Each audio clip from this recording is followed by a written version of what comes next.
साथियों नमस्कार। NCERT classes के ऑनलाइन प्लेटफॉर्म पर आपका स्वागत है, अभिनंदन है। मित्रों, आज से हम लोग अपने सभी विषय के जो थ्योरेटिकल वीडियो हैं उनको प्रोवाइड करना शुरू करेंगे। तो उसी क्रम में आज का हमारा जो पहली क्लास है वो हिंदी भाषा के परिचय से शुरुआत होगी। हिंदी भाषा परिचय मतलब हिंदी भाषा का उद्भव कैसे हुआ, हिंदी भाषा कहाँ बोली जाती है, इन सब के बारे में हम लोग चर्चा करेंगे। इस वीडियो से आपका 2 नंबर का प्रश्न यूपी टेट या अन्य राज्य स्तरीय शिक्षक पात्रता परीक्षा में आना कंफर्म है। तो चलिए शुरू करते हैं। सबसे पहले परिचय जानने के पहले हम लोग क्या जाने, भाषा। भाषा क्या है इसके बारे में चर्चा करते हैं। तो भाषा क्या है? भाषा उसे कहा जाता है जिससे मनुष्य अपने विचार, भाव की जानकारी एक दूसरे से क्या करता है, ग्रहण करता है और प्रदान करता है। दोनों मतलब एक दूसरे से आदान और प्रदान की स्थिति ही क्या कहलाती है, आपकी भाषा। किसमें? विचारों का, मनुष्य के विचारों का, भाव का और जानकारी का। तो हमारा जो निष्कर्ष निकल के आया, भाषा क्या है? भाषा उसे कहा जाता है, भाषा वे माध्यम हैं जिनसे मनुष्य अपने विचार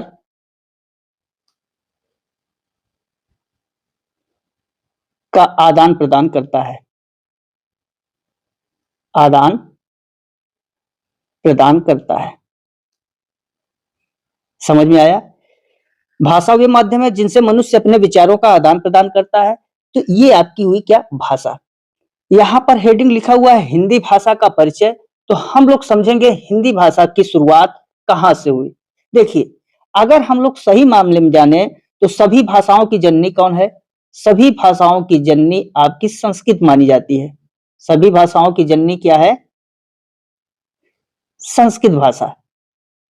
ठीक है, इसी से सभी भाषा की शुरुआत हुई है।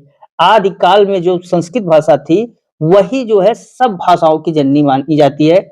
और संस्कृत को जो पढ़ते थे पहले जमाने में उन्हें हम लोग क्या कहते थे? उन्हें कहते थे आर्य। क्या कहते थे? आर्य। अर्थात सभी भाषाओं की जो जननी है वो संस्कृत है और संस्कृत को पढ़ने वाले को क्या कहा जाता था? आर्य कहा जाता था। इतना समझ में आ गया? आर्य का मतलब क्या होता है? आर्य का मतलब होता है श्रेष्ठ। ठीक, आर्य का मतलब श्रेष्ठ। अब यहां पर देखिए कि जो आर्य का मतलब श्रेष्ठ है, तो यही आर्य लोग क्या किए? हिंदी भाषा का भी विकास किए, भाषा का विकास किए। समझ में आया? तो हिंदी की शुरुआत कहां से? आदिकाल सभी भाषाओं की जननी संस्कृत, और संस्कृत को पढ़ने वाले कौन? आर्य। आर्य का मतलब श्रेष्ठ, और श्रेष्ठ लोग जो थे वहीं से आपकी हिंदी भाषा का भी विकास शुरू हुआ। अब देखें कि किस ढंग से विकास शुरू हुआ। तो हेडिंग डाल लीजिए आप लोग, सेकेंड, हिंदी भाषा का विकास का विकास। अगर हिंदी भाषा की विकास की बात करें तो जैसा कि अभी चर्चा ही हुआ संस्कृत, तो सबसे पहले आता है क्या? संस्कृत। और संस्कृत भी 2 प्रकार की थी, एक वैदिक संस्कृत थी और एक लौकिक संस्कृत थी। एक को हम लोग क्या कहते थे? वैदिक संस्कृत, और दूसरे को लौकिक संस्कृत। इसमें ज्यादातर आपको प्रैक्टिस करने की जरूरत होगी। अब जो वैदिक संस्कृति है, वैदिक संस्कृति का काल 1500 बीसी से 1000 बीसी तक माना गया। कहां तक? 1500 बीसी से 1000 बीसी। और लौकिक संस्कृति का जो काल है वो 1000 बीसी से 500 बीसी तक माना गया। बीसी का मतलब बिफोर क्राइस्ट, अर्थात ईसा थे उनके जन्म के पहले का काल वैदिक संस्कृति। वैदिक संस्कृत आपके वैदिक काल से जुड़ा हुआ है। तो अगर इतिहास में जाएंगे तो ये वैदिक काल का भी टाइम है वहीं से। तो जो वैदिक संस्कृति है वो हम सब नहीं पढ़ते, हम लोग लौकिक संस्कृत के बारे में जानते हैं, और यहीं से शुरुआत हुई थी। फिर इस लौकिक संस्कृति से हमारा शुरुआत होता है क्या? पाली का। तो इसको हम लोग एक स्ट्रक्चर के माध्यम से समझें। सबसे पहले लौकिक संस्कृति, वैदिक तक आप लोग समझ गए। उसके बाद लौकिक संस्कृति। लौकिक संस्कृति 1000 बीसी से 500 बीसी। जैसे लौकिक संस्कृति समाप्त हुई, क्या आ गई? पाली। कौन सी? पाली। और पाली का जो समय काल था वो 500 बीसी से अब आ गए ईस्वी में, 1 ईस्वी तक। और यही 1 ईस्वी क्या है? महात्मा बुद्ध के उपदेश की भाषा। किसकी भाषा?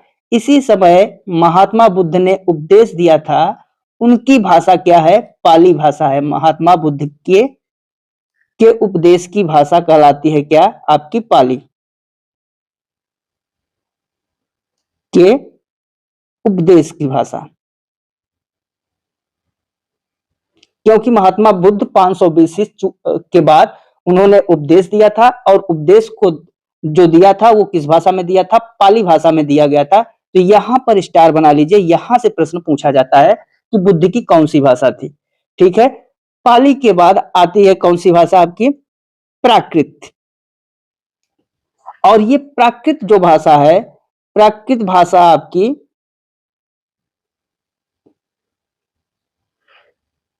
जो प्राकृतिक भाषा है, प्राकृत भाषा का जो समय काल है वो 1 ईस्वी से 500 ईस्वी तक चलता है। और इसी समय महावीर स्वामी के उपदेश शुरू हुए थे। महावीर स्वामी के उपदेश की भाषा। ठीक है, और तो यहां भी आप लोग स्टार बनाइएगा, क्योंकि यहां से भी प्रश्न पूछा जाता है कि महात्मा बुद्ध के उपदेश की भाषा क्या थी? पाली थी। प्राकृति जो प्राकृत है वो किसकी भाषा है? तो महावीर स्वामी के उपदेश की भाषा है आपकी प्राकृत। प्राकृत के बाद आता है क्या? अपभ्रंश। अपभ्रंश। और इसका जो समय काल चलता है 500 ईस्वी से 1000 ईस्वी तक। 1000 ईस्वी तक। और इसको जो है अपभ्रंश को एक तरीके से व्याकरण में गिरी हुई भाषा की संज्ञा दी गई। कौन सी? गिरी हुई भाषा की संज्ञा। पतित भाषा, गिरी हुई भाषा, अपभ्रंश को कहा जाता है पतित भाषा। ठीक, यहां तक समझ में आ गया। लौकिक संस्कृति, लौकिक संस्कृति से पाली जो महात्मा बुद्ध के उपदेश की भाषा है, पाली के बाद प्राकृत जो महावीर स्वामी के उपदेश की भाषा है, प्राकृत के बाद अपभ्रंश जो 500 ईस्वी से 1000 ईस्वी के बीच है, जिसको हम लोग पतित या गिरी हुई भाषा के नाम से जानते हैं। इतना आप लोग समझ गए। इसके आगे चलता है अपभ्रंश के बाद जिस भाषा का विकास हुआ वो आपकी अपभ्रंश के बाद अवहट्ट। अवहट्ट। और अवहट्ट जो है 1000 ईस्वी से अभी तक की जितनी भी हम लोग भाषा बोल रहे हैं वो सब कहां से है? अवहट्ट से है। अवहट्ट को चंद्रधर शर्मा गुलेरी जो बहुत बड़े कवि माने जाते हैं, लेखक हैं, उन्होंने पुरानी हिंदी भाषा भी कहा है। चंद्रधर शर्मा गुलेरी क्या कहा है? पुरानी हिंदी। ठीक है, समझ में आ गया। पुरानी हिंदी से ही आज के हिंदी का विकास हुआ है। अवहट्ट से ही पुरानी हिंदी कौन सी है? अवहट्ट है। और इस अवहट्ट से ही किसका विकास हुआ है? आज के हिंदी का विकास हुआ है, जिसे हम लोग भारोपी परिवार की भाषा भी कहते हैं। हिंदी का विकास हुआ है। और इस हिंदी को क्या कहा जाता है? किस परिवार की भाषा? भारोपी परिवार की भाषा। परिवार की भाषा कहा जाता है। इतना समझ में आ गया। भारोपी परिवार की भाषा कौन है? आपकी हिंदी है। पुरानी हिंदी किसे कहा गया? अवहट्ट को। अवहट्ट से विकास होता है किसका? हिंदी का। हिंदी की अगर ध्यान दीजिएगा, यहां पे थोड़ा सा गलत करते हैं विद्यार्थी, आपको ध्यान देना है। अगर आपके विकल्प में, प्रश्न के विकल्प में मान लीजिए हिंदी की जननी पूछा जाए, हिंदी की जननी। और विकल्प में औहट्ट न हो तब आप किसे लगाएंगे? संस्कृत को, जिसे आदि जननी भी कहा जाता है, आदि जननी भाषा। इतना समझ में आया? विकल्प में अगर औहट्ट नहीं है तब आप संस्कृत को लगाएंगे। अगर विकल्प में औहट्ट है तब आप संस्कृत को नहीं लगाएंगे, किसको लगाएंगे? हिंदी की जननी कौन कहलाएगी? औहट्ट। इस पर आप लोग बहुत विशेष ध्यान दीजिएगा। अगर विकल्प में औहट्ट है तो आप हिंदी की जननी किसको लगाएंगे? औहट्ट को। अगर औहट्ट नहीं है तब आप किसको लगाएंगे? संस्कृत को। लेकिन अगर आदि जननी पूछेगा तब आप किसको लगाएंगे? संस्कृत को। तो यहाँ पे बहुत लोग मिस्टेक कर देते हैं, तो इसको आप लोग समझते रहिए, जानते रहिए, क्योंकि यहाँ से प्रश्न सबसे अधिक बार पूछता है। नेक्स्ट आपको अगर मैं बताऊं कि इस अपभ्रंश औहट्ट भाषा जो है, इसका अलग अलग हिंदी विकास हुआ है, उसके बारे में हम लोग चर्चा कर लें थोड़ा सा। अर्थात औहट्ट या अपभ्रंश का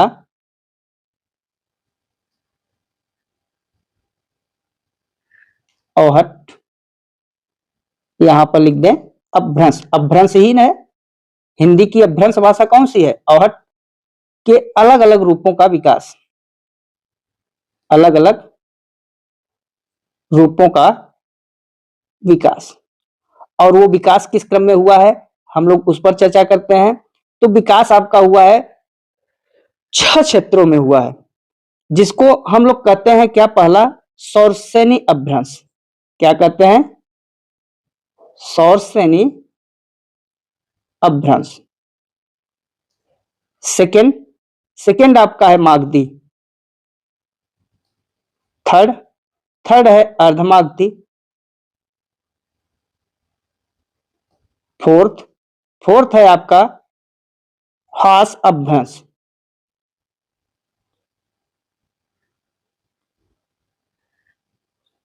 5 है आपका ब्राचर, जिसको पंजाबी हिंदी भी कहा जाता है। और 6 है आपका महाराष्ट्रीय अपभ्रंश।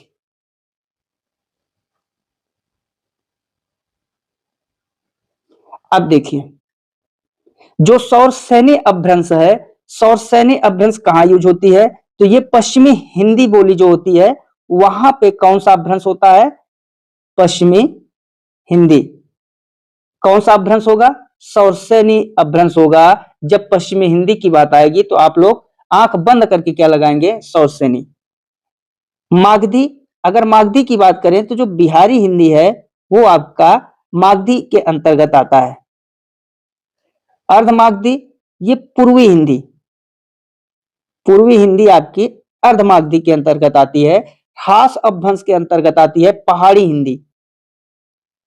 अभी बताएंगे कौन सी बोली पश्चिमी हिंदी में, कौन सी बिहारी हिंदी में, कौन पूर्वी हिंदी में, कौन पहाड़ी हिंदी में, सबके बारे में बताएंगे। आप लोग बस सुनते जाइए। पहाड़ी हिंदी। ब्राचर के अंतर्गत आता है आपका पंजाबी हिंदी। और महाराष्ट्रीय अपभ्रंश के अंतर्गत क्या आएगा? मराठी हिंदी। इतना आप लोगों ने समझ लिया।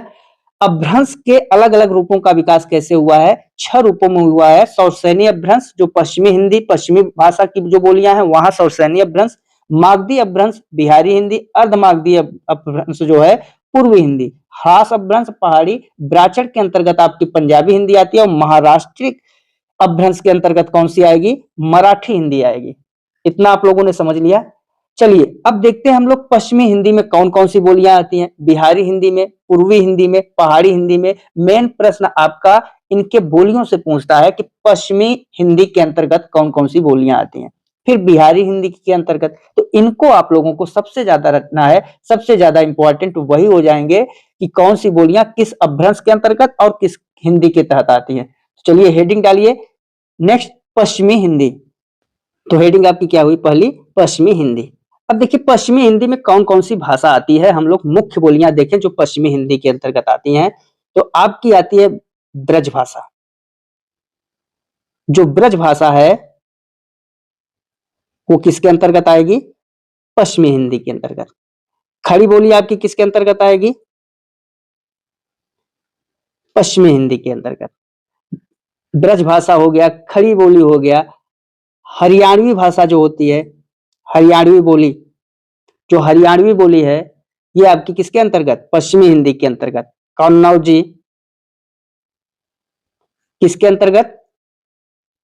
पश्चिमी हिंदी के अंतर्गत। हरियाणवी को बांगरू भाषा भी बोली भी कहते हैं, यहाँ बांगरू बोली भी बोली जाती है, तो इससे भी जानते रहिए। राजस्थानी, राजस्थानी किसके अंतर्गत आएगी? पश्चिमी हिंदी में। बुंदेली, ये भी आपकी पश्चिमी हिंदी के अंतर्गत आएगी। तो ये आपकी पश्चिमी हिंदी के अंतर्गत जो भाषाएं बोली जाती हैं उसको हम लोग देख लिए। ब्रज भाषा, खड़ी बोली, हरियाणवी, कन्नौजी, राजस्थानी, बुंदेली। एक चीज ध्यान दीजिएगा, राजस्थानी हिंदी के अंतर्गत भी बोलियां आती हैं, तो इसको चाहे तो आप पश्चिमी हिंदी में रखिए या अलग से भी इसको लिख सकते हैं। राजस्थानी हिंदी के अंतर्गत भी बोलियां आती हैं, चलिए उसको हम लोग अलग से चर्चा कर लेते हैं कौन कौन सी हैं। आपकी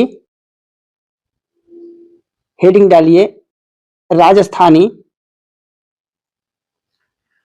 हिंदी के अंतर्गत बोलियां।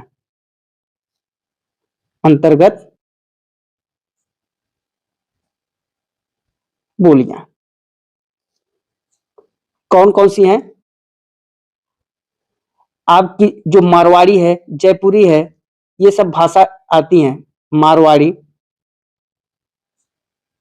मारवाड़ी हो गई, जयपुरी हो गई। उत्तर में मेवाती बोली जाती है। राजस्थान के उत्तर में क्या बोली जाती है? मेवाती। उसके बाद दक्षिण में मालवी बोली जाती है।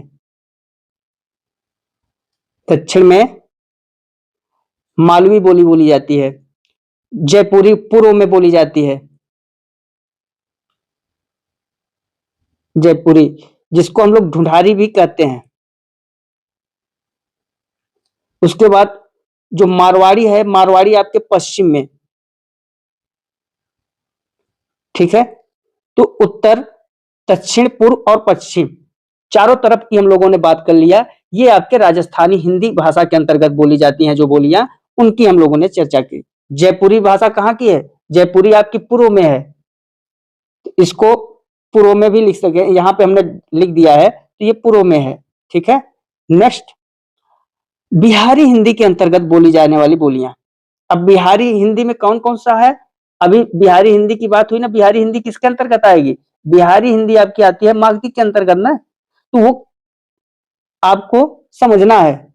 बिहारी हिंदी के अंतर्गत बोलियां, हेडिंग डालिए, बिहारी हिंदी के अंतर्गत बोलियां। और बिहारी हिंदी के अंतर्गत कौन कौन सी बोलियां आती हैं? तो सबसे महत्वपूर्ण बोली क्या है? भोजपुरी। उसके बाद मागधी, सॉरी मागधी नहीं, मगही, इसको मगही, और मैथिली। बिहारी के अंतर्गत यही तीन बोलियां सबसे ज्यादा आती हैं। पूर्वी हिंदी में, यही हेडिंग डाल लीजिए, पूर्वी हिंदी में। पूर्वी हिंदी के अंतर्गत कौन कौन सी बोलियां हैं? तो पूर्वी हिंदी के अंतर्गत आपकी आती है अवधी, बघेली और छत्तीसगढ़ी। ये बोलियां बोली जाती हैं आपके पूर्वी हिंदी में। फिर नेक्स्ट डाल लीजिए पहाड़ी हिंदी। और पहाड़ी हिंदी में कौन कौन सी हैं? तो पहाड़ी हिंदी के अंतर्गत आती हैं आपकी कुमायूनी, गढ़वाली और नेपाली। तो ये आपकी पहाड़ी हिंदी के अंतर्गत आती हैं। फिर नेक्स्ट पंजाबी हिंदी के अंतर्गत बोलियां आप लोग देख लीजिए।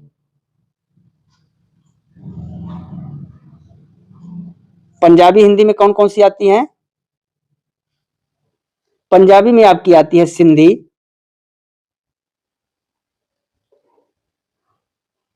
सिंधी के बाद लोहंदी एक बोली होती है पंजाब में, बहुत प्रसिद्ध है, लोहंदी आती है। और एक आती है पंजाबी ही, जो कि पैसाची अपभ्रंश के अंतर्गत भी आती है।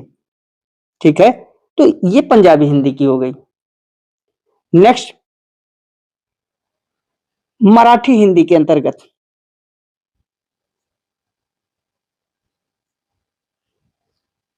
मराठी हिंदी के अंतर्गत कौन कौन सी बोलियां आएंगी?